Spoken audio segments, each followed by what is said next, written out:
and gentlemen, please welcome Executive Vice President, Marketing, ARM, Ian Drew.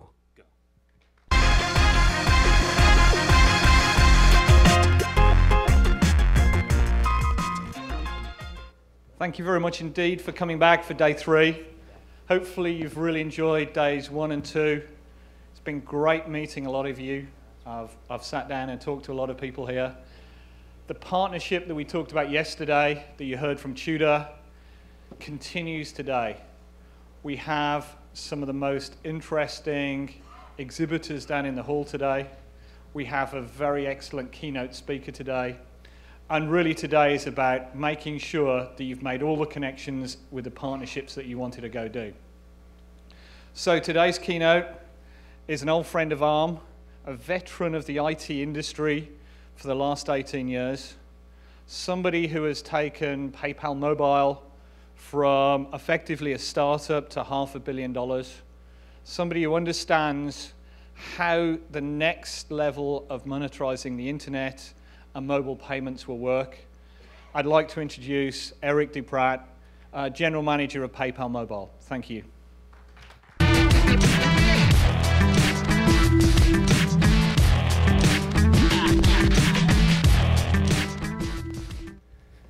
Good morning. Bonjour. Je suis français. But I'm going to speak English today for you. So for ARM to invite a content provider, I guess it's something pretty new. You are used to talk about silicon and maybe you know, low-level software. But what we do, as you know, is we move money. We move more than $80 billion of money every year all over the world. So again, my name is Eric Duprat. I'm a veteran in the payment industry with more than 15 years in payment industry and 20 years in payment and security industry. I'm going to talk to you today about mobile payment today and tomorrow, but mostly about tomorrow, and some of the challenges that we have today that we need to address and we can address with some of the technologies that, like the one ARM is putting forward. So, again, General Manager of Mobile for 3 years. We've been really putting mobile on the map for eBay at PayPal.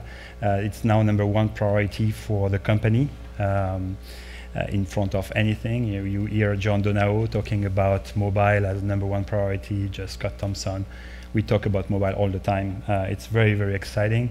I'm going to share with you some of the stuff we are doing on the iPhone and some of the you know, payment experience we are enabling today. So it all started in 1999, and this is PayPal. And PayPal started, of course, as a startup with mobile. So it was 3Com ARM, not 3Com, you know, Palm at the time, which where we were beaming money using the infrared sensors of the Palm device, and we were giving $10 for every new consumer that was going on this platform. $10 was a lot of money for a startup. We almost killed the company by doing that. So we, at a point of time, we had to change. You know, the startups are changing business models when they don't work. And in fact, the quality of a good startup is to be able to change fast when something doesn't work. So then we've seen that you know, there was a lot of people on eBay that could not easily pay for goods they were buying or selling. And we became the best way to pay on eBay without being part of eBay. And so then eBay bought us. So this is the way it started. But it's funny to remember that we used Scotty, in fact, for an ad when we created PayPal in 1999, and it was pretty fun. I don't know if some of you have been bidding money on a Palm, but I did, and it was pretty cool. So PayPal in a few numbers, just so that you know. I guess you probably use PayPal, but you don't really know what we are. So we have about 90 million active users. We have more than 8 million merchants. This is a huge asset, 8 million merchants. The total number of merchants in the world is about 25 million. So 8 million merchants is a pretty nice number. Those are online merchants indeed. They are on and off eBay, meaning that some merchants are working on the eBay platforms. Some merchants are working as just merchants. And in fact, we have more than 50% of our volume, which is coming outside of eBay today, and which is growing extremely fast. which makes PayPal, in fact, the crown jewels of the eBay Inc. Company. So global footprint, we built a network which covers 190 countries today, so almost all over the world. We have 24 currencies, 20 local languages. We are connected to 27 financial networks, the Visa and the like, 15,000 banks connection. And we have regulatory licenses in all over the world to operate anywhere over there. Oops. Technology is doing some tricks to me. We have developed a fraud management system which is unseen in the world of the internet. You could believe that PayPal, being a money movement company, is probably the most attacked company on the internet. So we've developed a lot of expertise in terms of managing fraud. And we bought recently Fraud Science from Israel to further enhance our capabilities here. What we've done is essentially a closed loop system. We are connecting consumers and merchants all over the world. And this is something which is very unique. Nobody does that. Even Visa is connecting banks, issuers, acquirers, processors, and so on and so forth. We are connecting directly a consumer to a merchant. And that's something which opens a new wealth of possibilities that we are going to share today. And that devices will take advantage of. So in terms of brand positioning for online commerce, as you can see, we are either number 1 or number 2, sometimes number 3 in most of the top countries in the world. So we did a pretty good job without investing too much in marketing to position PayPal as a very, very much preferred brand for merchant and consumer. And that means that we have had a viral development of PayPal in the past, and we are continuing to have that as we move forward. So why I am talking to you today? So we are very far from silicon here, unless that our gear is running, of course, on servers. I'm the mobile guy at PayPal. So mobile payments. So as you can see here, you see a lot of money potentially that will transit on these phones. Today, the level of malware you have on phones is pretty low because there is not much to grab besides some information from consumers which has questionable value for fraudsters. When there will be money and a lot of money that is accessible through these devices, the level of attacks is going to be unseen. As you can see in this drawing, I'm trying to illustrate that your phone as a device, being in your pocket, you feel it's safe, but it's not. Because it could be attacked from all over the world because it's an internet-connected device. That's, in fact, what's making the value of your phone. So attack will come from everywhere, and we need to be prepared for that. So what we are doing today, and what I'm doing today with you, is that I'm trying to anticipate what's going to happen in the future so that we can continue to protect our consumers and provide the best user experiences when it comes to payment.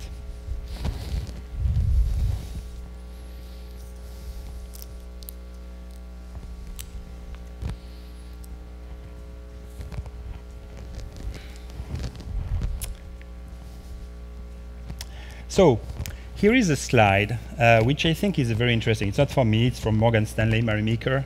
She's doing some great job in showing the evolution of, let's say, computing. And you see the numbers. I mean, starting from mainframe, 1 million units, to mini computers, 10 million units, to PC, desktop, internet, and mobile or devices. We have about 1 billion connected desktops today on the internet. But we will have more than 10 billion connected devices. And any device will be connected. I mean, iPad are connected, smartphones indeed, Kindle, tablets, MP3, you name it. Your car is going to be connected. The park meter tomorrow will be connected. So the number of merchants, $25 million, could move, 25 million, sorry, merchants, could move from 25 million to 200 million to 1 billion merchants, because any device could become a merchant tomorrow. That's, in fact, a trend which is very interesting and which is opening a lot of potential for partnership between companies like us, and not only PayPal, by the way, but any content provider, any bank in the world, any company which is moving small transactions, and it has to move them securely, protecting consumers, will have to leverage those technologies to do these kind of things securely. So let me show you right now a glimpse of what could be the future of devices. Some things will never change. We will continue to buy bread and crush it with milk.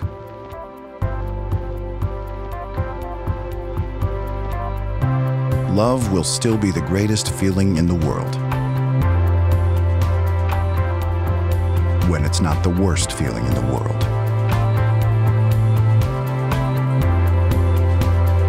A drink will still be a nice ending to a rough day, and the perfect beginning to a great night. Families will still have their favorite meals, and moms will still make them best. Some things will never change. Thanks to you, some things will. So this is a video, you won't believe it, but this is a video which is already a year old. I'm still showing it because I think it's pretty cool. We've not yet created this future, and that's why I'm still showing it. We, in fact, created this video when we introduced the PayPal X concept a year ago, and when we opened the payment platform of PayPal to developers. So that's something which in fact has been working extremely well for us. We had our developer conference this month, and we had also 2,500 people showing up here at the conference to work with PayPal and enable this world that I'm showing to you. So another factor I wanted to share with you is that the level of change we are going through right now is accelerated. It's in fact pretty fast. Another slide from Mary Meeker from Morgan Stanley. Thanks to her, she's showing the adoption of internet as a technology and as a service here. And what you see here are the first quarters from inception. So for example, when you look at quarter 11, you see the number of users which are using either desktop internet when it was launched, or mobile internet, or NTT Docomo iMode, and you can compare that with what the iPhone, iPod Touch phenomenon has created. The level of acceleration, the level of changes in this world is happening much faster. When we thought, or when we think today that we have time to implement this future, we don't have so much time. Things are happening very fast, and we need to start preparing right now. So the future is getting in closer very fast. So now another question which may be interesting for some of you if you are in the business side of the equation is, where is the money? Okay, is there something really interesting to think about? Is there money there? Well, today, when you think about the Apple phenomenon, the App Store phenomenon, which is driven by Apple and Android, this is about $24 to $30 billion business. Small business, but pretty decent business. Then you have prepaid airtime top-up. It's about $300 billion. Then we have remittances, moving money from country to country, enabling the corridors, about $400 billion. Then you have online goods and services. So this is the total business that PayPal operates on. It's about $600 to $800 to $1 billion, depending on the estimates that we are moving to. Then you move into proximity payment, and that's going to be in-store payment. So it could be non-traditional retail, and that's about $500 billion. This is something like the flea markets and so on and so forth, where cash is king today. And you have the traditional retail, where you use card, checks, or cash, and this is $5 trillion. Very big pie. So we believe, or I believe, at least, that mobile is going to dominate, mobile and devices are going to dominate those kind of verticals in the future. We can see today with some of the use cases we are enabling on mobile phones, the level of traction we get, the level of growth we get on those devices is very exciting. Below you can see the opportunity timing. So near term, 2 to 3 years, you can see remote payment is going to be mostly covered. And long term, which is also 2 to 5 years, so pretty close, proximity payment is coming at a very fast speed today. And you have a lot of activity, a lot of investment here, either from Visa, MasterCard, or from the carriers themselves, which in the US have created a joint venture to go after this business. There is a lot here to gain in terms of consumer retention, consumer satisfaction, and creating a business that also can be profitable. We should not underestimate the newcomers, like the PayPal, indeed, but also Apple, Google. All of these entities now are ready to play a role in this space. So again, a very, very exciting space for the future. PayPal Mobile. This is what we've been able to achieve. So when I joined PayPal in 2008, it was almost nothing. It was a team of a few product managers, a few engineers. We have now, of course, multiplied this team by almost tenfold. And we moved from $25 million of payment volume to 141 in 2009, 500 million plus this year. We passed the 500 million before the holiday. So it's going to be a really nice number this year. And next year, it's going to be in the billions. So the growth rate here is pretty amazing. It's in average 500%. You don't see too many businesses growing that fast. So very exciting here to be in this space and to leverage the traction. The kind of product we have today, so again, this is today, we have checkout solutions. So you can see a tablet here, and this is a library that we have enabled on the iPad, for example, for being able to pay in application. So you're not a gamer, because it's not allowed on Apple to have third-party payment systems outside of iTunes. But if you want to sell hard goods and services, there is no solutions on iTunes today. So you can use our library to sell, let's say, and to get paid within a given application. So we have 3 tracks in checkout solutions. First of all, the App Store API. And what we've been doing a couple of years ago, we've enabled the RIM application store. And it has been a very successful partnership, as they've just opened to new payment solutions this year, 2 years after, meaning that it was working pretty well. And I can tell you that, without telling you any numbers, that we are retaining a large share of traffic on this App Store today. Then we have the mobile checkout. Of course, eBay is our key customers. eBay Mobile is growing like crazy. They are going to process about 1.5 billion of winning bids this year, just this year. And so it's a fantastic locomotive for our business. But we have also developed a product which is called Mobile Express Checkout, which is the mobile version of our checkout mark on the internet. And every merchant which has Express Checkout today online can just turn on a button and have Mobile Express Checkout if they have a mobile site. So it's very, very easy. There is no further integration to enable Mobile Express Checkout. We are very excited with this product. It's going to fuel the continuous growth of our business next year. Then we have PayPal X. PayPal X being the developer platform, and we have in-app payment. Papaya here being one of them. Papaya is a Chinese developer doing great. We are very happy for them. And so they've developed a number of gaming applications on Android and are using our library for that. And we have partners like also Bling. Bling is a California, Palo Alto-based company which has developed a kind of mobile payment based on the RFID tags, NFC tags, where you can pay by just waving your phone in front of a reader. And we have implemented this technology in our cafeteria. I'm using it every day. It's really cool. And we have also now in our application the ability to see what are the stores which are enabled with Bling, and you can go and pay with your PayPal sticker here. So it's pretty nice. Those are the checkout solutions. Then we have the consumer wallet. So the consumer wallet is about getting the PayPal online features onto the mobile phone and only smartphones. In fact, we are focusing on iPhone, Android, and somewhat BlackBerry. There is a little bit of Symbian that may come up later on, but it's been a lower level of focus because of the fragmentation of the platform, and because also the fact that from a mobile internet standpoint, those two platforms are in fact doing a great job.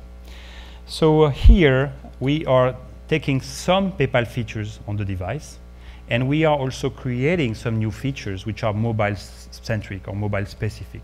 For example, Bump. So Bump is a startup that allows to share your addresses when you want to, for example, share your business card. You just bump the phones and you can share addresses. We use their technology and their APIs into our app so we can send money. So we can just bump the phones and share money by just entering the amount. There is no, don't give me your email address or your phone number. We don't have to do that anymore. Bump takes care of that. So that's pretty cool. It's a nice feature we have in our iPhone app. We have also enabled recently a feature which is check imaging. So you can take a picture of a check and deposit it on your PayPal account. Really cool. So those are the kind of things we have on the device. You can do donations. You can do a number of things which are very, very interesting, which are mobile specific, and which a consumer really like to do. You can have also notifications. For example, I request money to you. You're going to see a notification popping up on your iPhone, and you can just launch the app and send the money. Very, very easy. So this is the beginning of the consumer wallet. For us, the wallet, by the way, is in the cloud. And you will understand why. Mostly because the wallet can be accessed from anywhere, from any device. So we are not going to install a wallet on a given device. We will be able to access it from any device. It will remain in the cloud. And this wallet, we have about 4 million clients which have been downloaded up to now. This wallet will have a number of functions. You can see identity, of course, cash management, credit card, and so on and so forth. Those are the kind of things you do today with your wallet. And some of these functions, some of these features will move onto electronic wallets into the future. I'm not going to say to you what are these, but it's just to give you an example of what needs to, let's say, what could go into mobile. As you know, there are a study that says that when you leave your home with your phone and you forget your wallet, it's okay. When you leave your home with your wallet, you forget your phone, it's not okay. You come back to pick up the phone. When you lose your wallet, it could take a day or more to report it lost. When you lose your phone, it's going to take a couple of hours maximum. So the phone is becoming a much more active device from the presence in your life, in your daily life as a consumer. And that's going to, in fact, move. We're going to see some features which are in the wallet today that will move into an electronic wallet tomorrow. So in terms of the checkout, let me show you some kind of user experiences. This is buy.com. It's live. You can try it on the App Store. It's not even. I don't know if it's an app or if you go straight on Safari. Probably Safari here. So you go on Safari and you go to buy.com. You can choose whatever you want. Here you have a Lego Harry Potter game, or Lego, in fact, and you can decide to check out. Then you want to buy this stuff. So two possibilities. The green button gets you to a page, or let's say a series of pages, where you have to enter credit card number, expiration date, address, and so on and so forth. It's very, very painful, and there are very, very big chances, in fact 90% chances, that you're going to drop off before the end. You're going to say, no, I'll buy it in a different way. If you push the PayPal button, you get this kind of screen. You have an email and password, or a phone number and PIN. And this is the first time that you could, if you do use it for the first time, you will see this screen with email not populated. If it is the second time you use it, the email will be populated. You just have to enter a password. And if you have paid with a phone number before, just a PIN, a 4-digit PIN. Very, very easy to pay. When you push the login button, then you can choose how to pay. Funding sources on PayPal. You have attached your bank, credit card. You can choose how to pay. You want to ship it to your main address, or you have some other address stored in the system, you can choose your address very easily. The merchant needs some information, you can fill this information, done. So very, very easy way. In fact, our value proposition at PayPal is stronger on mobile than it is online. And our share of checkout, in fact, today on mobile phones is multiple-fold higher than what we have online. So again, a very bright future showing up for us here. So I'm showing that also because I wanted to share with you that here, this screen is critical. In this screen, we have the consumer entering some private information. And this information needs to be protected. There's no way that consumer can enter information and this information can be listened to or spoofed by fraudsters. So we're going to talk about what we do today and what we are going to do tomorrow here. So it's all about consumer identity protection. What do I mean by that is that we are protecting the credentials of consumers while they are transacting and while making the best user experience we can create. So it's something that this is part of the value proposition of PayPal, the safest way to pay, safest and easiest way to pay. So we are going to push this value proposition into the future. But our task is much more difficult on devices than it was on the internet. Why? We have now two networks to take care of: the internet and the carrier network for wireless. Okay? Then we have two environments on devices to deal with. We have the mobile internet on one side, and we have the application environment on the other side. And we have to serve both today because nobody knows if application will win or HTML5 will win. So we have to serve both of this environment today. So it's making our task extremely complex from a security standpoint. You know also that phones are battery operated, meaning that the power you have on a phone, even if you have powerful CPUs, is much less than what you have on a desktop. And so the crypto capability of browsers on phones is not on par with what you have online. So again, this is making our task more complicated.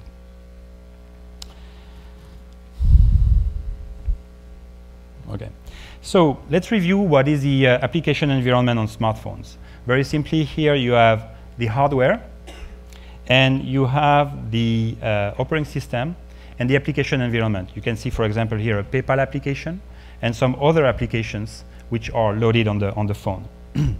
So when it comes to running this application on the smartphone, let's take an Android phone, for example. You have a lot of stuff on an Android phone. You are loading a number of utilities, applications, and when you load those applications, you say, okay, for this application to access the entire system, to access the touchscreen all the time, to access the system in such a way that some of these applications could become malware in the future. In fact, we've seen some of them in the past. So we are in an environment which is what I call quicksands. We have, if we are doing software only, we have an environment where we need to pull a lot of tricks. And fortunately, we have a lot of tricks in our bags. What we are doing is that we are pulling a number of parameters, hardware parameters, from the OS and from the hardware, and binding the device to the PayPal account. So as you can see, this is kind of a it's a binding that someone or somewhat could be loose. Why? Because someone could sit in between and trick us. We have some tricks again here, and we can manage that for a foreseeable future. However, is this sufficient to, let's say, work in the world of tomorrow, when the level of attacks are going to be extremely sophisticated, and when the monies that will be put here to attack the devices will be substantial? Probably not. I mean, at least we don't want to take this risk. So let's see what we gain with device binding, and let's see how we can expand device binding. So what you can see here is a checkout screen that we just launched in November, which allows, as you can see here, this is the second transaction you do with the device. It allows to keep you logged in, meaning that I'm not going to expose credentials again for each transaction. You just have to pay with PayPal because you are logged in onto the device, if you've opted in for it, of course. But if it is not you, you can sign out and sign in again. But we don't expose the credential for every transaction. So we make it more difficult for fraudster to get access to certainly the credentials. but we make it also easier for consumers to pay. And that's our main task. You know, if consumers want to have a system that makes it very, very easy to pay. It's a better user experience. You have the default address, default funding source. You just push a button and you pay. Improved security because of the binding capability. You can go on the PayPal online site and unbind any device that you lose, or you want to remove any capability to do these kind of things. So it's very, very easy to manage. And you have also a faster checkout and better conversion. In the online space, we look at conversion as a very critical element of, conversion means that, you start a payment process and you go through all the steps and finish it.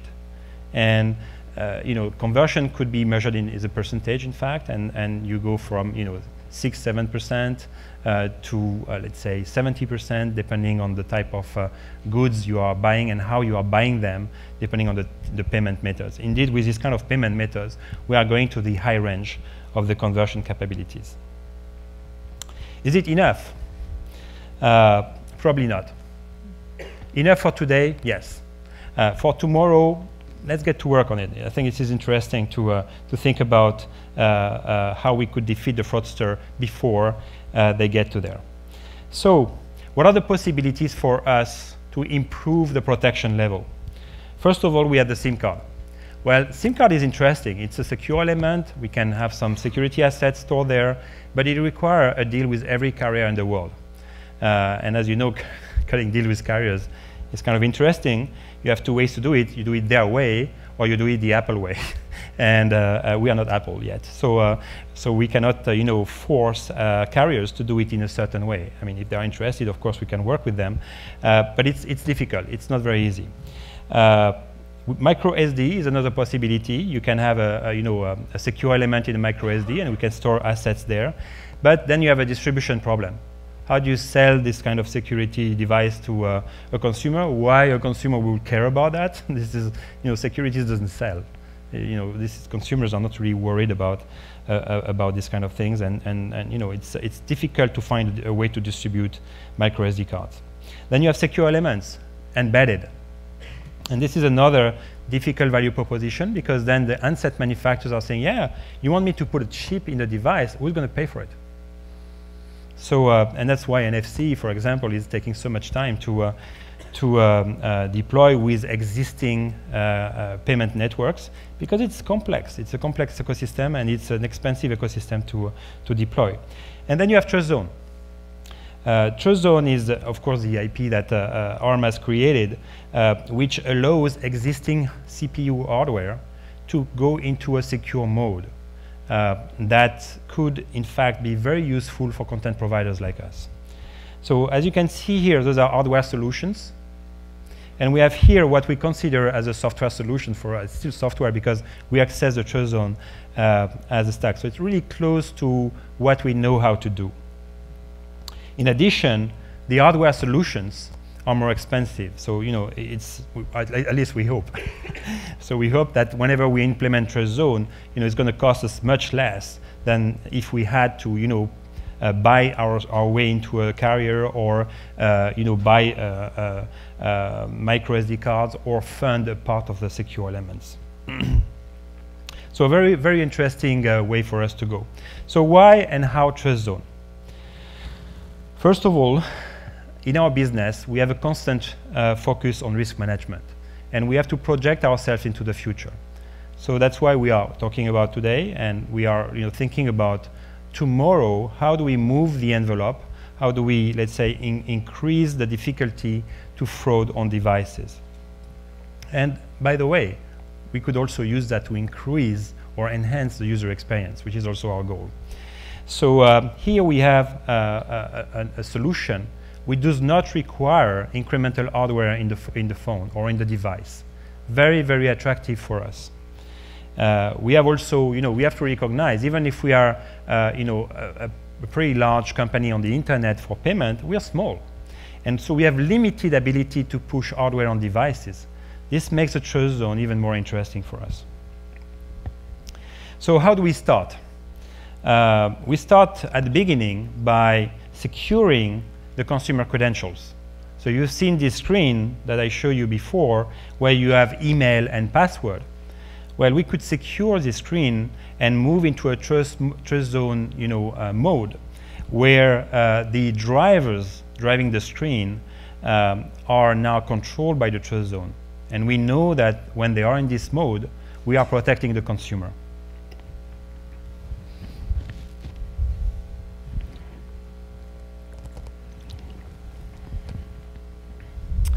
So,